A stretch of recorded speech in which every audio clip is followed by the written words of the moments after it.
before I start, good morning. And I need you to imagine a pinch of salt because I forgot it. Okay. So I have a pinch of salt in the palm of my hand. This is 1 gram of salt, maybe even less.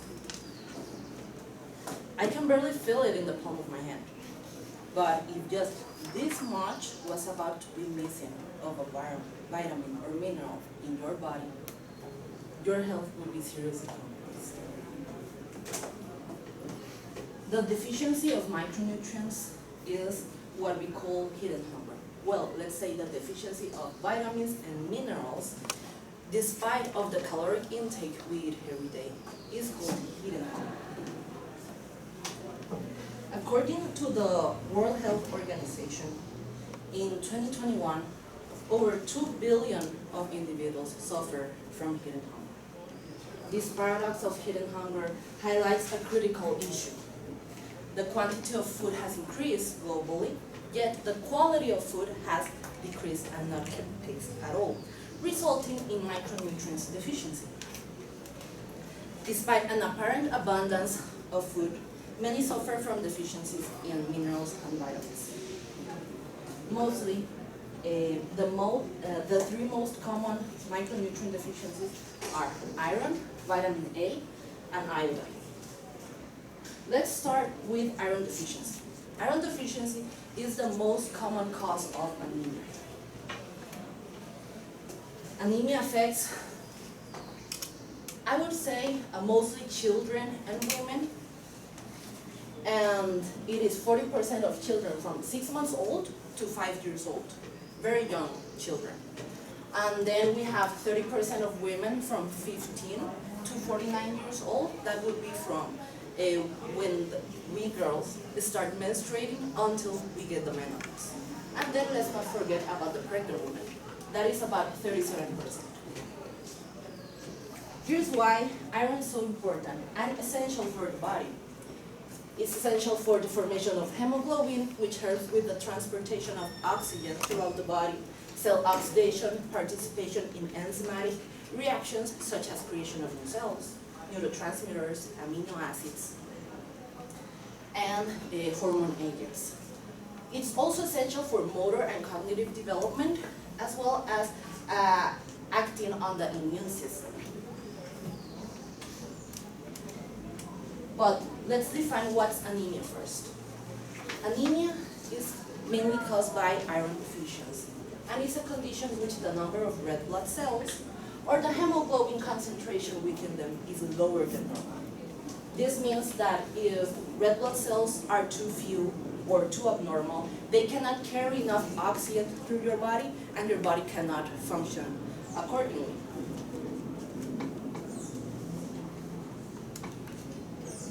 So there are ways to prevent iron deficiency, and that is through our diet. Being mindful of what we eat and acquiring that knowledge of what foods are iron rich. For example, all kinds of meats, eggs, seafood, leafy green vegetables, strawberries, and sweet potatoes. On the other hand, we have vitamin A deficiency. This is on the vitamin group. Vitamin A deficiency mostly affects childhood blindness? No, causes childhood blindness, sorry. It affects 2.8 million preschool-age children at risk of blindness. And besides them, the health and survival of 251 million others are seriously compromised.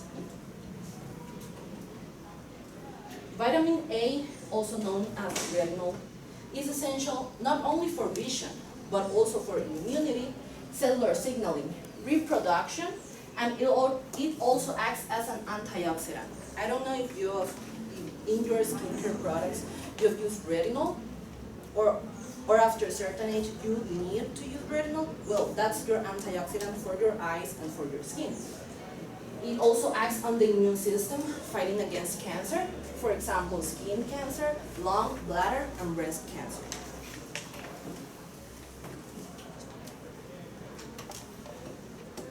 Vitamin A deficiency affects up to 30% of children under 5 years old. This percentage does not mean that there's 30% of children that are blind, but they do suffer symptoms that can lead to that permanent vision loss. For example, weakened immune system and visual disturbances. If not treated properly, well, it may lead to childhood blindness. Vitamin A is a fat-soluble vitamin that is not synthesized by the body, so we need to obtain it from dietary sources, such as carrots, mangoes, tomatoes, leafy green vegetables, pumpkin, sweet potatoes. If you notice, all of these vitamin A-rich foods are too colorful. They're red, they're yellow, they're orange, and of course green. At last, we have the iodine deficiency. But what is iodine deficiency? Iodine deficiency affects mostly children's mental health, especially mental impairment, reducing intellectual capacity, making children to struggle in their academic performance. It can also lead to hypothyroidism and hyperthyroidism. This means that maybe your energy processes too much, no, your body processes too much energy and it speeds up your organs functions, or it processes too low energy and it cannot, it doesn't have enough energy for your organs. Iodine is essential for the regulation of key physiological functions, such as metabolism, brain development, and function. And it is also linked to the thyroid hormone. As I said before, the thyroid hormone is what produces the energy for your organs. Organs such as liver, kidney, muscle, brain, and central nervous system. Iodine deficiency affects from 35 to 45% of the world's population.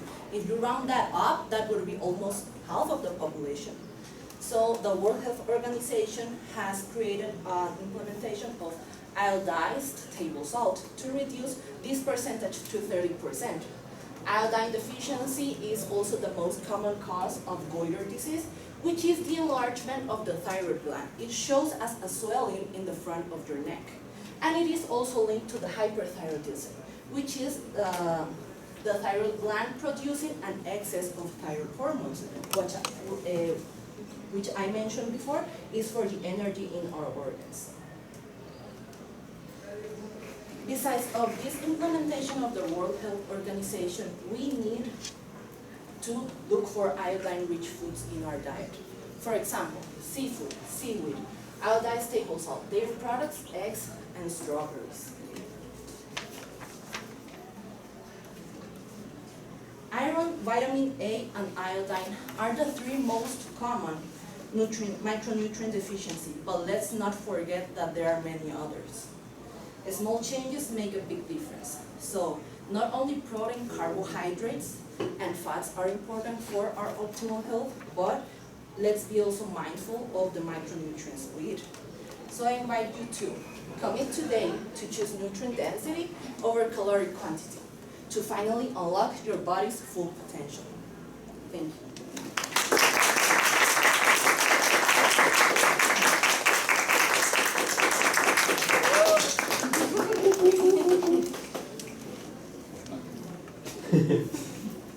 Any questions? Any questions?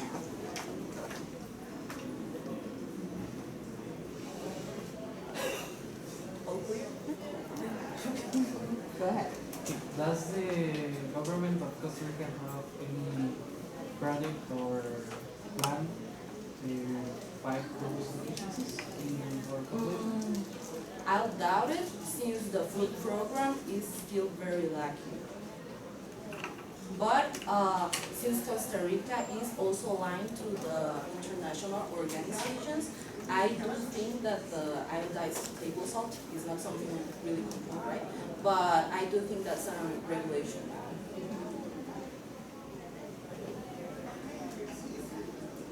Any other questions? From your research that I see you have done so far, have you started to become more conscious on the way that you eat and on the products that you eat? Yes, actually my interest to the topic was before the research, and it was mainly because I'm kind of against supplements, like pills, vitamins in pills, minerals in pills, because I do believe that we can get health from what we eat, and that's also one of the principles of traditional Chinese medicine. So I've been implementing that a lot. That's very cool. Any other question?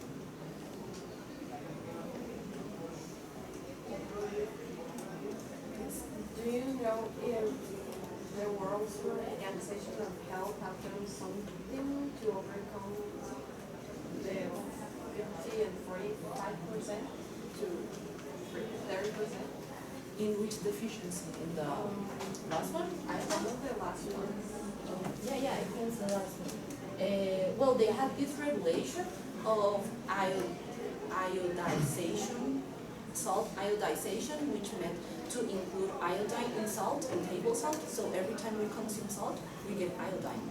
But the bad part of that is that maybe we consume too much salt, so we get other problems from that. But yeah, that's what reduced the percentage to 30%, but it's been implemented, I think, 20, 30 years now. And well, to lower it 1/3, I think it's pretty good, but we still have a long way. Okay, very good.